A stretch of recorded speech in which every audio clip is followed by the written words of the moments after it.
গাউসে জামান আল্লামা তৈয়ব শাহ বাবাজি বাংলার জমিনে যখন জুলুস দিয়েছিল, অনেক কুত্তা চিল্লায়া ছিল, আমার গাউসে জামান তাকাই নাই, সামনের দিকে গিয়েছে বলে আজ বিশ্বে জশ্নে জুলুস প্রতিষ্ঠা হয়ে গেছে।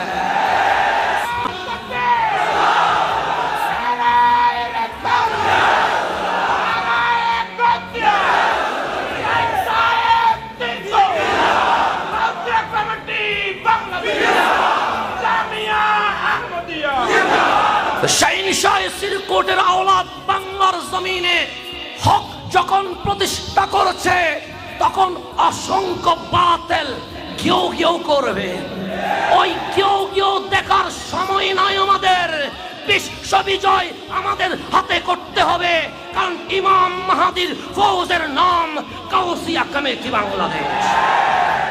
আমার বাবা ভাববে আমার জন্য, কেন?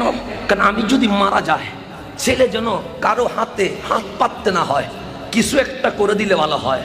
সকল বাবা ভাবে তার সন্তানের জন্য কিছু রেখে যেতে। তো গাউসে জামান সৈয়দি সনদি মুর্শিদি আল্লামা তৈয়ব শাহ বাবাজি রহমতুল্লাহ আলাইহি ভাবতে লাগলেন, আমাদের ঘরে আওলাদ মাহাদি আসবে, মাহাদির জন্য কি বানাবো? ঘর বানাবো? সে না। বাড়ি বানাবো? সে না। ফ্যাক্টরি বানাবো? সে না। কেন? সে মাহাদির হাতে ইসলামের বিজয়ের পতাকা তুলতে হবে। মাহাদির ঘর লাগবে না, বাড়ি লাগবে না, ফ্যাক্টরি লাগবে না, মাহাদির বড় সৈনিকের প্রয়োজন।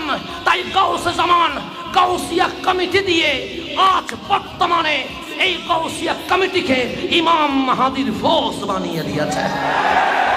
তাই কোন সংগঠন 1000 বছর প্রচেষ্টা করেও সূর্যের মুখ দেখতে পারে না। আমার গাউসিয়া কমিটি 3 বছরে পুরো বিশ্ব কভার করে দিয়েছে। কেন? কারণ এটা মাহাদির সংগঠন, এটা আলে রাসূলের হাতে, এটা কামলিওয়ালার দরবারে কবুল হয়ে গেছে। তাই হিংসুকরা হিংসা করো, কুকুর চিল্লা, পিছনে তাকানোর কোনো সুযোগ। কি পেলেন না, হিসাব এখানে নয়, হিসাব কামলিওয়ালার সামনে ইনশাআল্লাহ পয়েন্টে পয়েন্টে বুঝে নেওয়া হবে। আসসালামু আলাইকুম ওয়া রাহমাতুল্লাহি ওয়া বারাকাতুহু।